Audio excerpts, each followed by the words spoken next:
Hello everyone. Basic फिजिक्सच्या next क्लासमध्ये आपलं स्वागत आहे. आपण मागच्या व्हिडिओमध्ये पाहिलं होतं की टाइप्स ऑफ वेक्टर काय आहे, पोलार वेक्टर काय असतो, ॲक्सियल वेक्टर काय असतं आणि वेक्टर्सचे टाईप. आणि आपण आजच्या क्लासमध्ये पाहणार आहोत या टाईपचे पूर्णपणे एक्सप्लेनेशन. ओके, आता याच्यामध्ये जे एक्सप्लेनेशन पाहणार आहोत त्यामध्ये some other types of the vector हा असं आपली हेडिंग असेल. Okay, some other types of vector.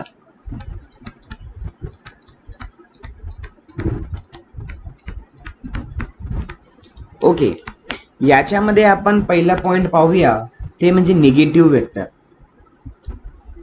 कोणता? Negative vector.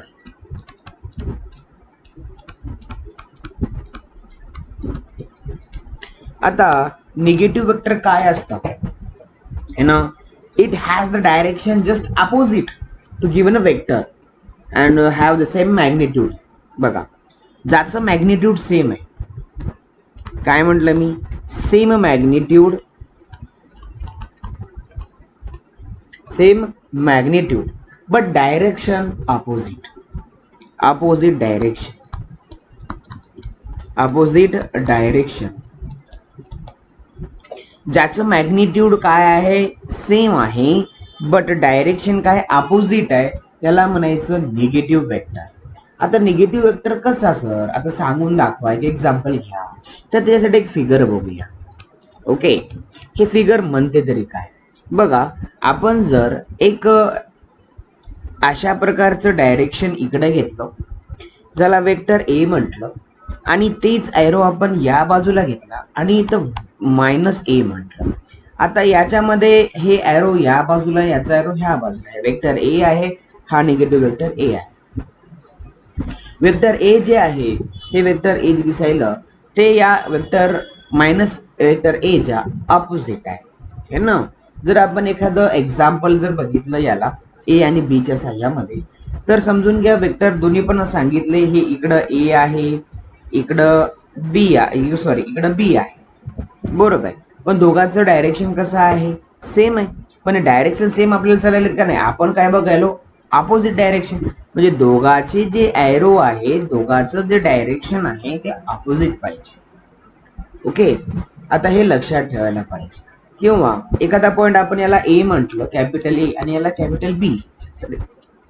कॅपिटल ए जो आहे तो मायनस बी चा असतो. म्हणजे vector A is equal to minus vector बी.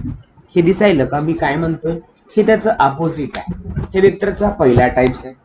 दुसऱ्या टाइप मध्ये आपण जर वळलो तर आपला जो दुसरा पॉइंट असेल तो आपला असेल number 2, zero vector. Zero vector. आणि झिरो वेक्टरला एक दुसरं नाव आहे नल वेक्टर. काय नाव आहे? Null vector. आता हे जे नल वेक्टर आहे, जर आपण झिरो वेक्टर म्हणतो, याचं म्हणणं काय? A vector will zero magnitude, ज्याचं मॅग्निट्यूड झिरो आहे. बरोबर आहे. काय म्हटलं मी? ज्याचं मॅग्निट्यूड काय आहे? झिरो. मॅग्निट्यूड झिरो, ज्याचं मॅग्निट्यूड झिरो आहे, having no specific any direction. आणि इथं डायरेक्शनचा जर विचार केला तर एनी, नो डायरेक्शन. डायरेक्शनचा इथं कुठल्याच प्रकारचा काही वाद नाहीये. आणि ज्याचं मॅग्निट्यूड झिरो आहे त्याला आपण काय म्हणणार आहोत? झिरो वेक्टर किंवा नल वेक्टर. जर आपण फिगरच्या सहाय्याने याचा अभ्यास केला तर आपण समजून घेऊया. हे बघा, हा आपला इकडून इथं जाणारी हे एक हायलाइट आहे, राईट आहे, हे एक एरो, आणि तिकून परत इकडे येणारा एक एरो आहे. ओके, दोन्ही एरो आता बघितलं तर जर बघायचंच म्हटलं तर हा वेक्टर ए म्हटलं तर हा कोण असेल? Minus vector A. बरोबर आहे. आता मला सांगा, जर प्लस ए आणि मायनस ए याचा जर आपण अभ्यास केला तर प्लस ए आणि मायनस ए कॅन्सल होऊन काय होणार आपल्याला? झिरो. म्हणजे वेक्टर हे दोन्ही आहे तर आपल्याला झिरो वेक्टर भेटतोय ना. मग यांना म्हणायचंय की एखाद्या वेक्टरनं जर झिरो वेक्टरला मल्टिप्लाय केलं है ना, एनी वेक्टर, कोणत्याही वेक्टरनं जर झिरोला मल्टिप्लाय केलं, झिरोला काय केलं, मल्टिप्लाय केलं, तर आन्सर आपला काय येणार, झिरोच येणार. काय येणार, झिरो. आणि by adding a negative vector to the given vector, एखाद्या निगेटिव्ह वेक्टर मध्ये पॉझिटिव्ह वेक्टर ऍड केला तरी आन्सर आपला काय येणार, झिरो. हा झाला आपला दुसरा टाइप्स. आता आपण तिसरा याच्यात जर बघू म्हटलं तर तो आहे इक्वल वेक्टर. कोणता आहे, नंबर 3, इक्वल वेक्टर. आता इक्वल वेक्टरचं काय म्हणणं आहे बघा. हे इक्वल वेक्टर काय म्हणतं की बा दोन्ही समान पाहिजे. The vector all are vector called equal. सर्व वेक्टर ही इक्वल असतात.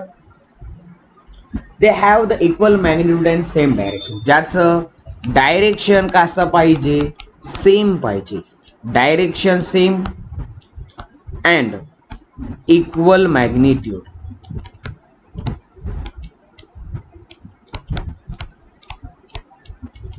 बरोबर आहे. ज्याचं डायरेक्शन आणि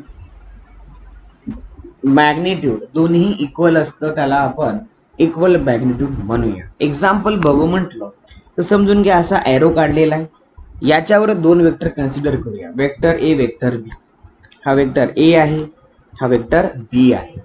आणि याच्या बाजूला एखादा वेक्टर लाईन काढली आणि वेक्टर सी लिहिला तर आपल्याला माहित पाहिजे वेक्टर ए बरोबर वेक्टर बी बरोबर वेक्टर सी.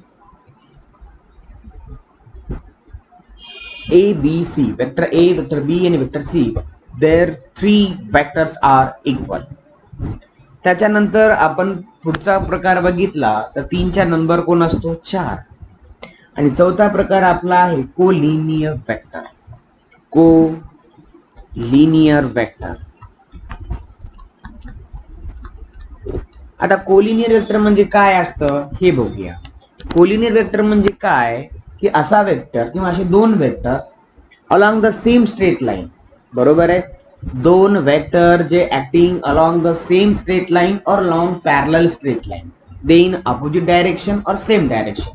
कुठले पण दोन वेक्टर बघा, जे दोन वेक्टर असतात या दोन्ही वेक्टर मधलं जे स्ट्रेट लाईन आहे, सेम स्ट्रेट लाईन, वाक्य महत्वाचं आहे, same straight line, same straight line और अंग पॅरलल, हे दोन्ही पॅरलल असो किंवा ज्याचं डायरेक्शन सेम असो. ओके. इन कधी कधी अपोजिट बी असू दे, काही म्हणणं नाही. In opposite direction is called collinear vector. असे कुठलेही दोन वेक्टर ज्याचं सेम स्ट्रेट लाईन असेल, पॅरलल असायला पाहिजे, parallel straight line in the same direction और ऑपोजिट. सर एक्झाम्पल आपण यासाठी डायग्राम काढूया छोटी. हे बघा, आता एक स्ट्रेट लाईन आहे ही. ओके. याच्यामध्ये वेक्टर ए पण आहे, वेक्टर बी पण आहे, है ना. समजून घ्या. कधी कधी हा वेक्टर ए इकडं आहे आणि हे वेक्टर बी इकडं आहे, याला म्हणायचं कोलिनियर वेक्टर. एका रेषेत असलं तरी चालेल, पण एकाच रेषेमध्ये अपोजिट पाहिजे. रेष मात्र दोघांची सारखीच पाहिजे. हा झाला कोलिनियर वेक्टर. त्यानंतर आपण बघूया coplanar vector. Coplanar vector.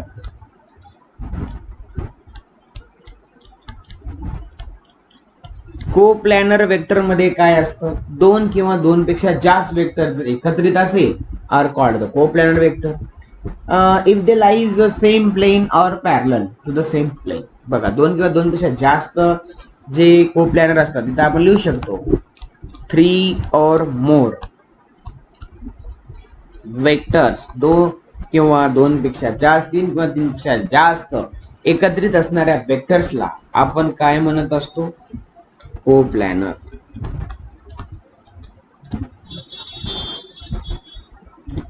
Three और मोर वेक्टर्स जर एकत्रित आले आर कॉल्ड ॲज कोप्लॅनर. आता कोप्लॅनर मध्ये आपल्याला हे एक डेफिनेशन लक्षात ठेवा, याची काही डायग्रामची गरज नाहीये. आणि सगळ्यात महत्वाचा म्हणजे 6वा प्रकार आहे आणि 6व्या प्रकारावर आपण सगळं फिजिक्सचा अभ्यास करत असतो आणि 6वा प्रकार आहे आपला युनिट वेक्टर.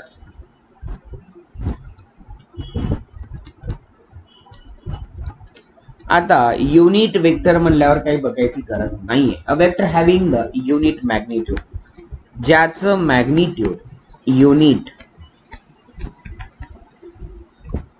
ज्याचं मॅग्निट्यूड कसा युनिट म्हणजेच 1. ओके, यामध्ये जर आपण बघितलं तर याचा एक फॉर्म्युला आहे ए कॅप बरोबर ए अपॉन मॉड ऑफ ए.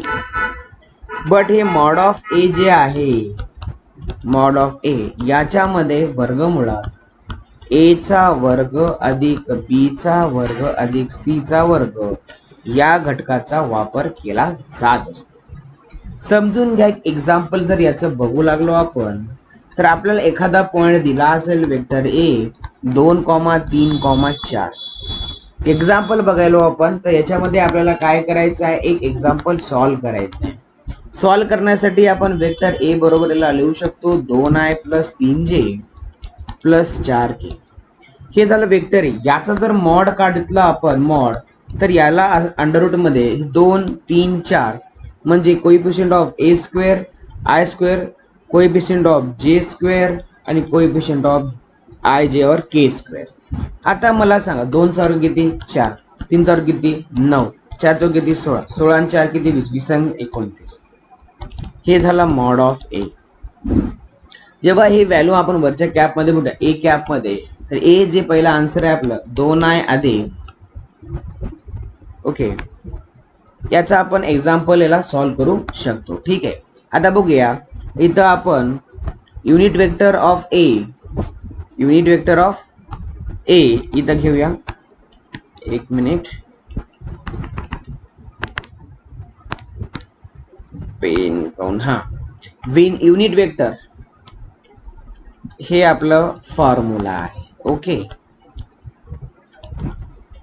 मग हे जे पॉइंट आहे 2i + 3j + 4k आणि जे आपलं अंडररूट मध्ये आहे ते 29, हे आपलं युनिट वेक्टरचा प्रकार. अशा प्रकारे हे जे ABCDEF जे 5-6 प्रकार आहे त्याच्यामध्ये आपण जे घेतलेले हे सगळे प्रकार इथं संपलेले आहे. जर तुम्हाला एक्झाम्पल करायची इच्छा असेल तर होमवर्क मध्ये असे पॉइंट लक्षात ठेवा.